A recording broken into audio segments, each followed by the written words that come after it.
Hey everyone, it's season 10. We've been fortunate and grateful to have sat with some of the world's best chefs, restaurateurs, food personalities, and bartenders, as we believe everyone has a story. People visit the uber-famous Wiener Circle hot dog stand in Chicago from around the world. While their Chicago-style fare is a 10 out of 10, it's the foul-mouthed people behind the counter that have literally entertained customers from all walks of life. Celebrities, athletes, musicians, you name it. With that, this episode definitely has, shall I say, explicit lyrics, meaning you may catch a swear word, or 20. And if there are kids around, you may want to grab those headphones. Enjoy the season 10 premiere.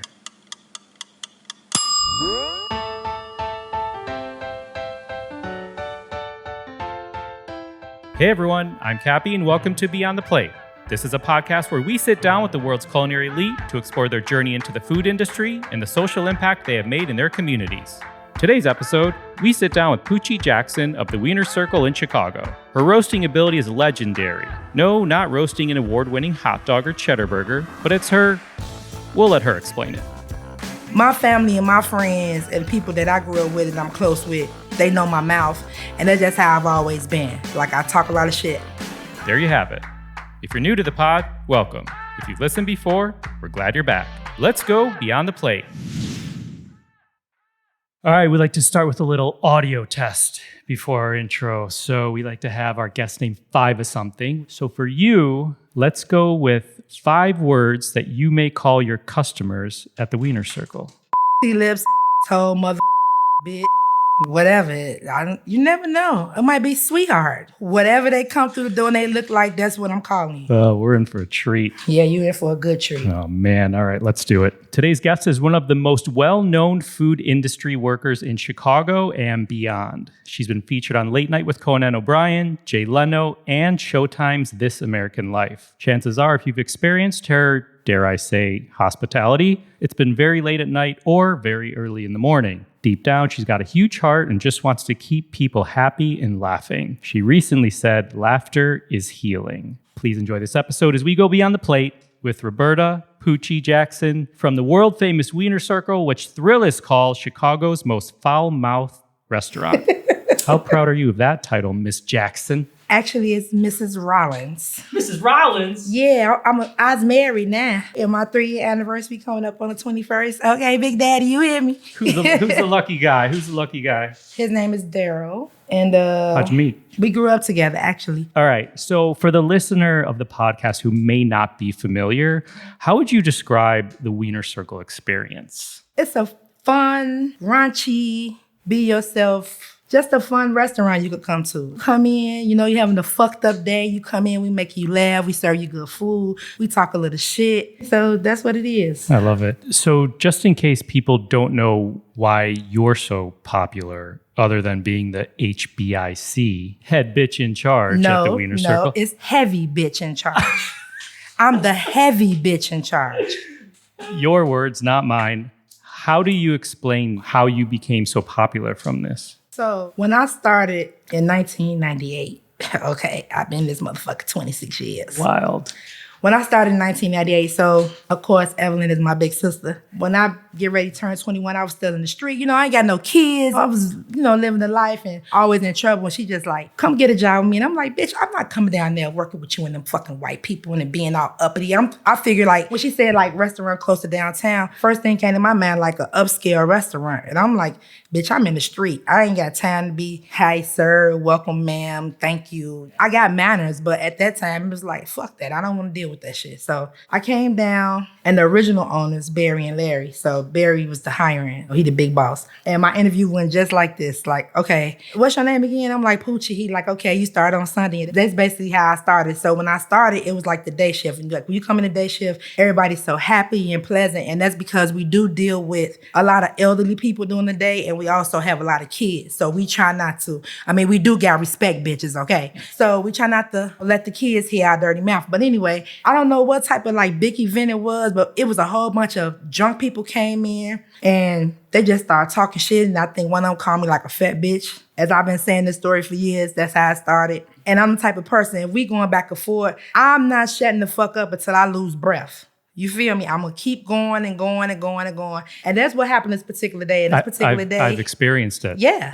So, and this particular day, Barry was coming up the ramp and me and the customer was still going back and forth. And he just Was it real though? Or was it like. It wasn't like play? It was just roasting back and forth, Okay. and forth. Like, you shut the fuck up, you drunk motherfucker, whatever. Got it. And I don't know. My boss just was like, I'm going to put you on the night shift. And I'm like, I ain't on no motherfucking night shift. What me night shift? Motherfucker, I'm just turning 21. I ain't finna be working no nights. I ain't gonna have no life. But then I came to nights. And it was like a whole different experience, like some shit I ain't never seen before. It just made me feel like home. Because my family and my friends and the people that I grew up with and I'm close with, they know my mouth.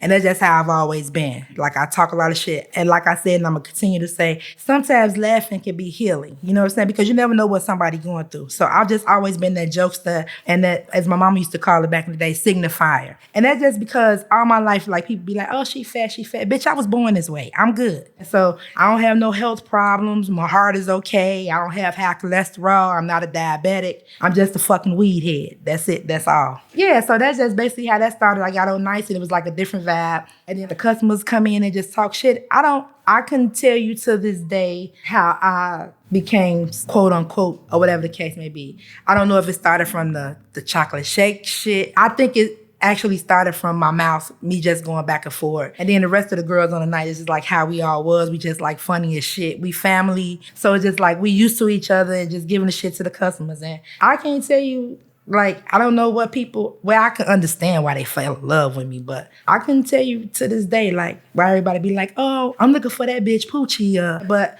I like that. I love my customers. I love people that come all from around the world to come see me and let me talk shit to them, experience me. Where's the farthest you ever heard someone came in from? Man, we'd had people from China. We'd had people from all types of nationalities. That's fucking crazy. Like, yeah, famous people, regular people all around Australia. It's like all around the world. Like, you know, people come in and want to take a picture with me or me to talk. They come here so that I can give them the Poochie experience. Where'd the nickname Poochie come from? So that nickname is what my mother named me. And that's been with me ever since I popped out that cootie cat. Well, I didn't even pop out the cootie cat ever since the crazy lady had a cesarean C-section with me. So that's been my name. And I asked her one time, like, where that name Poochie come from? So she said it came from her boy best friend when they grew up, like in Gary, Indiana or something. That's what she said. She always told him, like, if I have a boy or girl, I'm going to name them Poochie. So, hey, I just always been Poochie. I don't go by Roberta.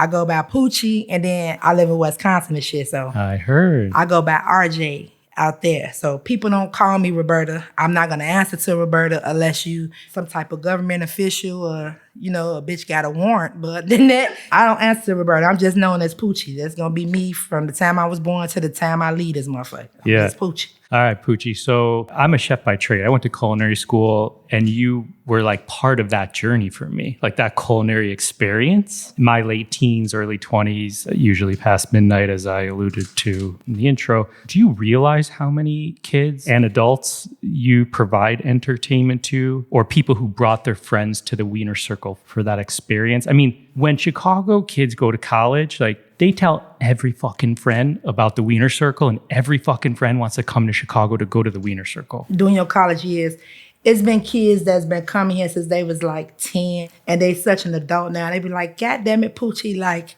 I love you so much. Like, for instance, Charlie DeMar from Channel 2 News. Yeah. He's been coming here. Well, he don't come here no more, you know, because he's our professional and shit. See, yeah, news. But just an example, he had been coming here since he was a kid, and him and his friends would come in on the weekend and I would talk a little shit. So I'm just like you guys' aunt. I'm like the crazy, wild aunt. I tell you how to stick up for yourself. Don't take no shit. You come here, I make you laugh. I try to tell you, like, stay your ass in school. So I'm just like that crazy, wild, young auntie to everybody. So I love it. I get people a lot that be like, I've been knowing you since I was fucking 10 years old. You know what I mean? Just make me feel good. You know what I mean? So speaking of 10 years old, we always like to hit upon and start where it all began. Where did you grow up? I grew up on the south side of Chicago, so I'm a Chicagoan, even though I stay in Wisconsin. No, I'm not a cheesehead. I don't do Packers. I don't do Bucks. I don't do Brewers. I don't do Badgers. It's all Chicago for me. But yeah, I grew up on the south side of Chicago. My family is from here. Tell me about mom and dad. Well, my parents are no longer here, but my father, I got two daddies, okay? So my dad's one from Chicago, and my father is from Belize. My mother, she was born in Chicago, but they kind of like grew up half of the years growing up, like the early teenage years. I think before like my granny passed away, they grew up like in Gary, Indiana, and then back to Chicago. But yeah, I grew up South Side Chicago, over east. Yeah, I'm from here, South Side.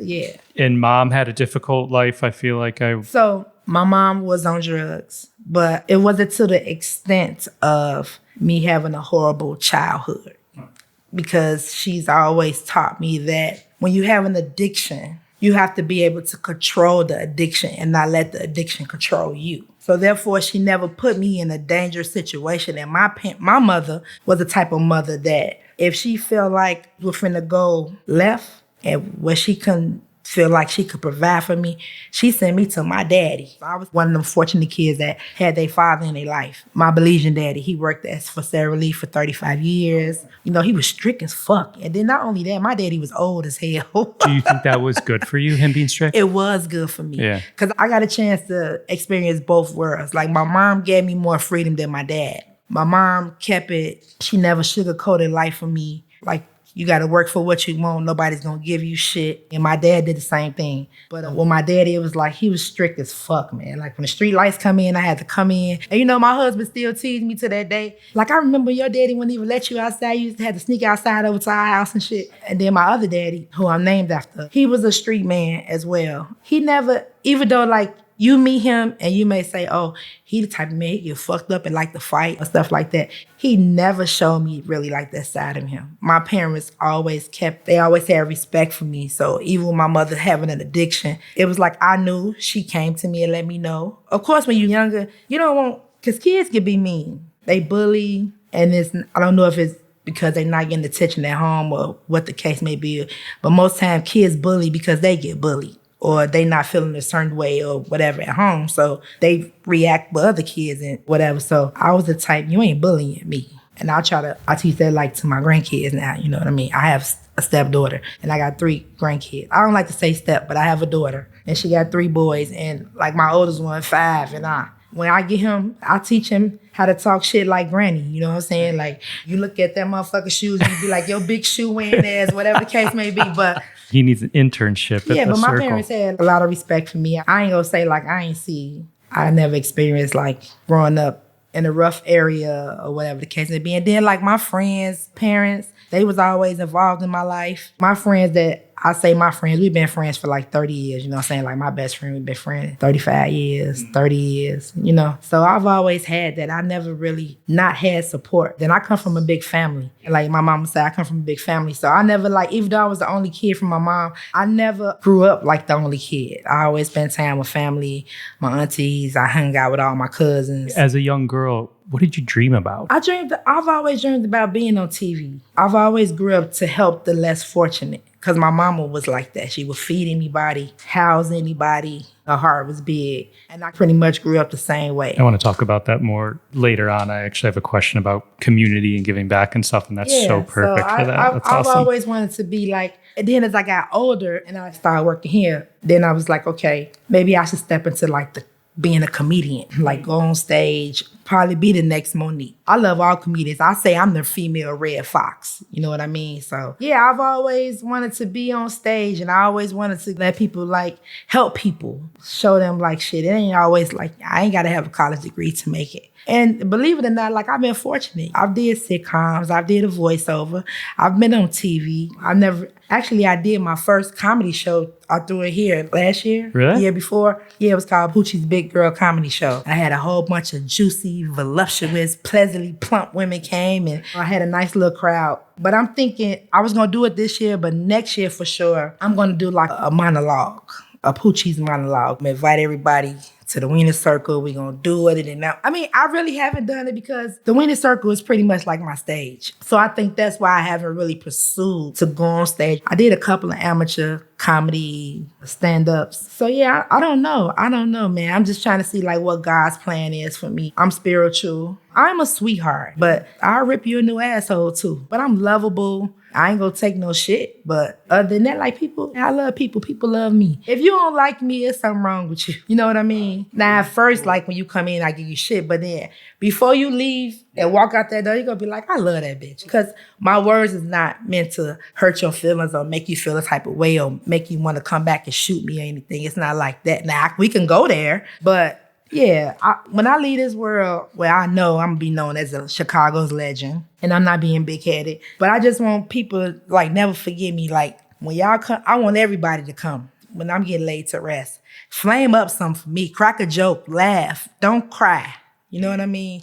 Because I'm emotional, but I don't want people to be sad when I leave. I love that. God damn, Poochie. Like, what the fuck, man? I want to come back and visit, sit at your table, asshole naked, flaming up a blunt in my spirit world. You know what I mean? So, yeah. What was your first job? Was Wiener Circle your first job? Nah, I've been working since I was like 14, like cashiering, watching people kids. Did you care about food? Do you care about food? Yeah, motherfucker, you see all this thickness? I like to eat. What you mean? You got the job at Wiener Circle because your big sister said, come get a job. Right, she like, bitch, you need to make some money. You're not like, I want to work in the food industry. It was, when I was trying to make some money, I want to make some money to be able to provide for myself and not ask nobody for nothing. Because I wanted to show my parents, like, okay, I'm grown now, so I can take care of myself. But I was a spoiled little shit too, you know what I mean? How so? My parents took care of me and did when I couldn't do, they did that to the day they left this world. So, it's crazy because this year, June 26th, like I said, my daddy was old as hell. He would be 100 years old, but he passed away in 2018. And to just show you how fucking spoiled I was, he waited until I turned my 41st birthday, my birthday, April 29th. I don't know what he did, but he passed away April the 30th, the next day. And just for some reason that night on my birthday, I went in the room because I had took care of him. He had ended up having a stroke maybe 4 or 5 years prior to that. It had affected his whole right side. Okay, my older sisters, they wasn't doing the job. And so baby girl stepped up. And the reason why I did that because he took care of me all my life. And my mother ended up taking sick like 2012. She passed away in 2014. If my mother was still living today, I'll still get an Easter basket every year. So yeah, I was a little spoiled shit. Do you do that for my grandkids? Yes, I make their baskets. Do you? Yeah, I make their baskets. Are you crafty? No, I'm not fucking crafty. What do you do? What do you mean you make them? So I get like little, according to their ages, like my 5-year-old, for instance, like I got him a lot of learning books, 1st grade level, 2nd grade level. Maybe his favorite toy he may like. I filled it with a couple of just little sweets and stuff like that. And then like his little eggs, I think I gave him like $20. Do you love it? Yeah, I love it. Yeah. You know what I mean? Are they in Wisconsin? Yeah, they stay in Milwaukee. I stay in Madison. Yeah, but if the Lord would have blessed me, if I was able to like really push a kid out myself, I probably had 15 kids. I ain't gonna even lie. Because like I said, I come from a big family. And me growing up being the only child, I'd be like, damn, I want a big family. I want a lot of fucking kids. But I think God just like, bitch, you ain't got it all up there. But then he blessed me with a stepkid, and I got my 3 grandkids. So, and that oldest one, I think he kind of like my personality. He a granny baby. I don't know about the little baby yet. But that middle one. How old's the middle one? He's 2. Oh, 2. Oh, right. Terrible 2. 1 month, 2, and 5. Okay. Yeah, he's the 2-year. But he's so sweet. He got a heart of gold, and he's so adorable and lovable. I don't care. I let him get away with murder. They perfect angels in my eyes. I have 5-year-old twins. You do? A boy and a girl. Oh, I would love it. I'll have to bring him in to see you. Yeah, of course. I'll have to bring him in to see Aunt Poochie sometime. That's right, Auntie Poochie. Is there one story from like your time here that you like can't believe actually happened? Like a moment that even surprised you? I think that the time we got when they even approached us about doing a reality show. You remember Wieners Circle had a Wieners Circle reality show. So I think that was the light, like, damn, bitch, you about to be on TV. The world is about to see you. So yeah, I enjoyed it. I love it. I'm trying to get back. I'm trying to, I don't know. I mean, I'm a little ratchet. I'm old as hell, but I'm still with the shit.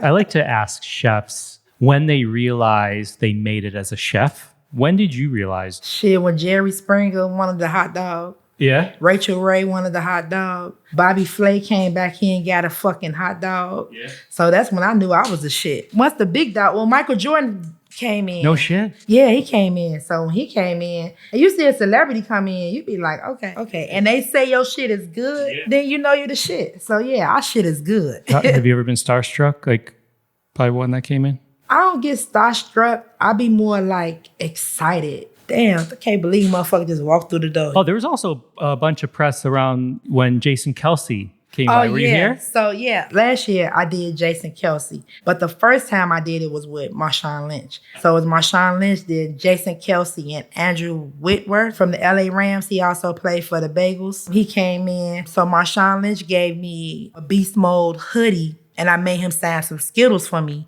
and I think a Wiener Circle hat. He still owed me a fucking autographed jersey. Now that Kelsey man came in, him and Andrew, and they actually sent me, green is my favorite color. So he sent me an autographed Philadelphia jersey. Amazing. Yes, amazing. Hello.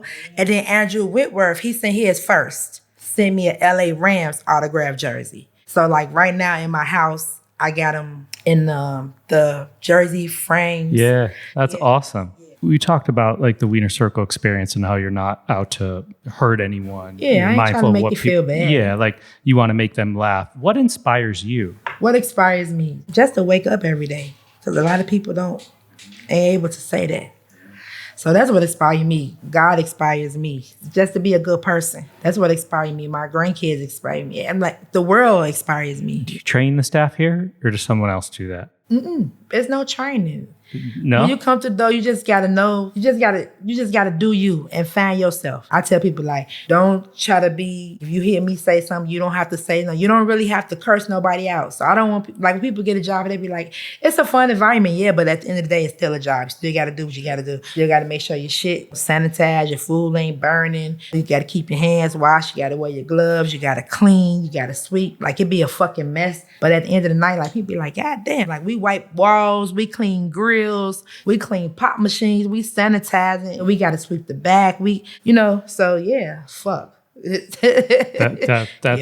exactly what I was. Now I just say people like be them. You really don't have because the cousins gonna come in and fuck with you anyway. They gonna give you shit. Especially they see you like quiet, they gonna give you shit. So you just gotta be you, do you. That's what I say, do you, be you. So Wiener Circle had new ownership in 2015. How did you handle that? So at first, which is a thing for people, we look, Poochie's for the listener, obviously a different type of guest from a celebrity chef that we've had, but we've had restaurateurs and a lot of the stuff, there's commonalities. And with a chef or restaurateur, like they go through change. When Barry first introduced Ari to us, it was like, yo, Pooch. Now, he the only man on earth.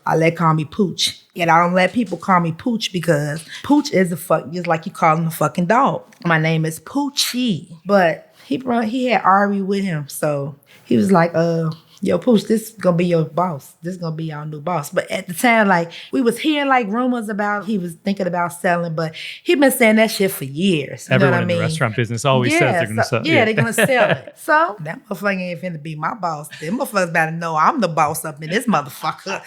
I ain't got no motherfucking bosses. I didn't even listen to the owner. I don't listen to Ari either. I love Ari to death. And Ari came and he's cool. Like, he want to take us to like that next level. Like, he didn't take over to just to be doing something. Like, I believe he genuinely, and from me knowing him, I know, like, he want to take Wiener Circle to the next level. Like, he want us to be on TV again. He love when the celebrities come in. He wants people to see the funny, good side of Wiener Circle. Like, he spoils us too. Yeah, I could call him. Like, if he pissed me off, I'll fucking call him. I curse his ass. I'll text him like, asshole. And then I'll be like, how's the girls? Then I'll be like, fuck you.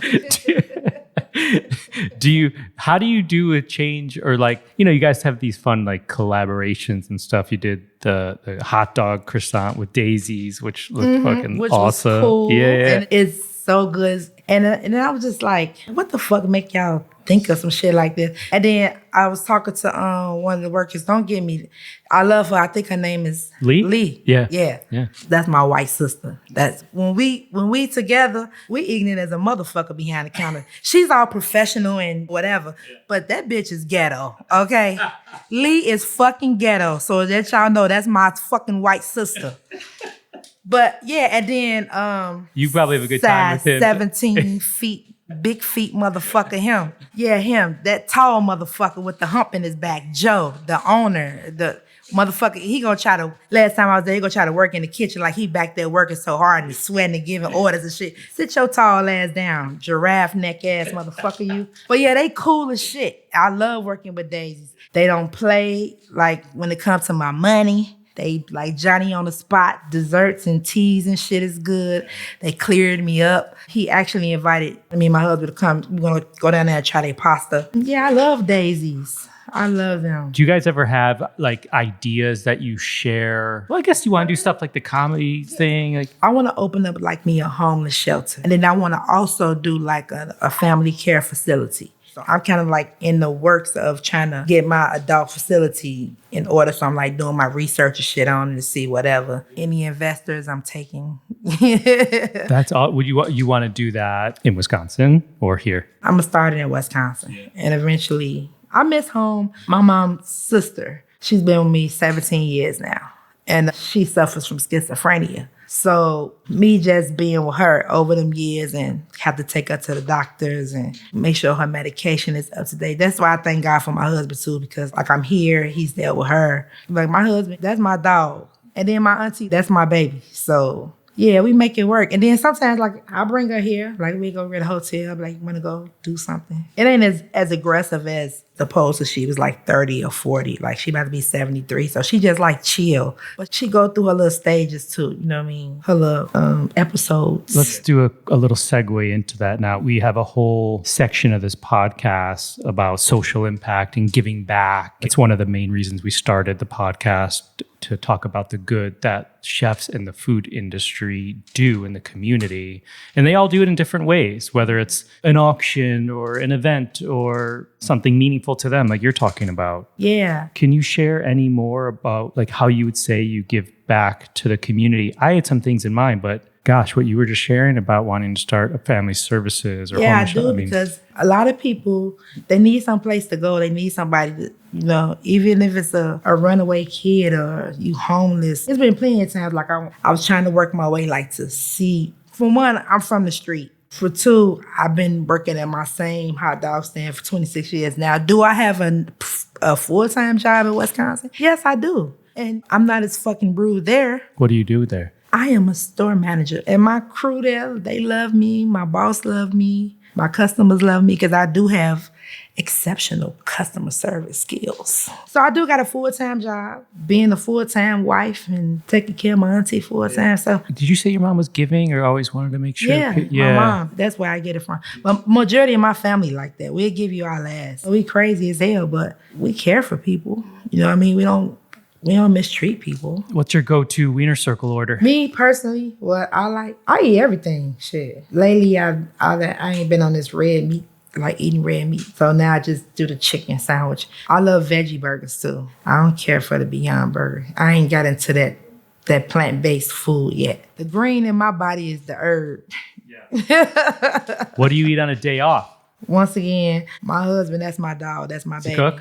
Yes. Good cook? He be throwing down. Do you cook? Do you cook at home? I can cook. No, I do not cook at home. But you don't because you like his cooking. No, my husband does the cooking. What does he cook? I mean, anything. What do you love? What do you love that he makes? Everything. He can make a motherfucking chili dog and I'ma love it. But he can cook. You feel me? He cook a lot of soul food. He do beans and rice and he like to do ribs and steak and he do it all. Now, if I cook, it may be one of my off days. I'm off from both jobs and I may do a breakfast. Or he may say, shit, babe, I'm tired of fucking cooking. Can you cook? And he'll say that too. Like, babe, I'm tired of fucking cooking. He'd be like, I'm telling you right now, I'm not doing no fucking cooking for the rest of this year. Then next day, I know he up in there cooking. You know what I mean? Does he enjoy it? He do. But you appreciate that's a nice. I love it. And one of these days I'm gonna get him a food truck. We gonna do us a food truck. One of these days. Scared. He say he don't want to cook, but he love to cook. Yeah, I'm gonna do something where the world be able to get to taste his food. So everybody don't turn vegan too much. He probably could do some good stir fry. I mean, he could do whatever. I know he could. It's just that our household is not into the vegan era. You know what I mean? So yeah, I don't knock it, but I ain't gonna try it. Let's do a little speed round. Number 1, what did you have for dinner last night? What the fuck did I have for dinner? Yeah, I know I'm a stoner. Oh, actually, he didn't cook. I cooked some fucking chili dogs and and we ate some motherfucking chips on the side. Yep, that's what the fuck we ate. Now, the night before, my husband had cooked steak, potatoes. He had made a motherfucking salad. We had some motherfucking garlic bread with cheese on it. Name a smell in the kitchen that you love. Bacon. Name a smell in the kitchen you hate. Ground beef. What pisses you off in the kitchen? When I gotta cook. What makes you happy in the kitchen? When I'm finna eat. What actress is playing Poochie in a movie? Oh, I got so many. It gotta be a voluptuous girl. It gotta be like, I would say Queen Latifah. Monique. Yes, Monique will play me in the motherfucking movie. That's who the fuck gonna play me in the motherfucking movie. Hell, I'm trying to play her in the motherfucking movie. I got a couple closing questions here. I was gonna say, what's next? We're married. What's next? Me giving the world more of Poochie. That's what's next. I'm trying to do something positive, you know, like open my facility and, you know, my shelter. Yeah. What would you tell little Poochie Jackson? Stay in school, trust your heart, and believe in God. You know, continue to believe in God. That's it. And don't let nobody bully you, baby. Yeah, that's what I would tell them. And before we go, it's been a while since I had the full Poochie Jackson treatment. Maybe 20 years or more. Shit, okay, Slim Shady. You over there looking like Eminem, motherfucker. Motherfucker, I'm high. Did you bring some of that merch over there for me? That's all for you. That's all for me? Yeah. You got extra large. I know you ain't putting nothing small over there. I got a medium. I got double extra large. Okay. I got hats. I got everything. All right. Thank you. Thank you for taking the time. I appreciate it. Thank you for even wanting to do this with me. Of course. I appreciate it. Everyone has a story, and this is going to inspire someone. I hope so. People, come visit me. And I love it. We were texting earlier today. I was on the phone with my brother. I said, oh, man, Poochie just texted me. Oh, shit. She was going to be, it was a different time tonight. And he said, Poochie texted you? I said, yeah. He goes, Poochie from Wiener Circle? Oh, that's right, bro. I said, yeah. He's like, not many people, when I'm on the phone with them, say Poochie from Wiener Circle just texted me. Right. All right. Thank you. Thank you, dear. Thanks again to Poochie Jackson of the Wiener Circle. Find her on Instagram at Poochie.Jackson. Find the Wiener Circle at Wiener Circle. We look forward to updates from Poochie on her homeless shelter and family care facility. If you have not started following me yet, you should. Find me across all social media at On Cappy's Plate, or go to BeyondThePlatePodcast.com and keep up to date with Beyond the Plate. Beyond the Plate is also on social at BT Plate Podcast. This episode was produced by myself, along with Ian Cohen, Joel Yetton, and Sean Petrosian. Our digital media producer is Sarah McClellan-Mee. Our music has been composed by Goldford. Find him at iGoldford. As always, special shout out to my wife, Katie. If you have a moment, we'd be grateful of your support by rating, reviewing, and even hitting that subscribe button to the podcast. Don't forget to join us next Wednesday for an episode of Beyond the Drink, our companion podcast to Beyond the Plate, brought to you by our friends at Ford's Gin. Thank you for listening to Beyond the Plate. I'm Cappy, and remember, there are never too many cooks in the kitchen.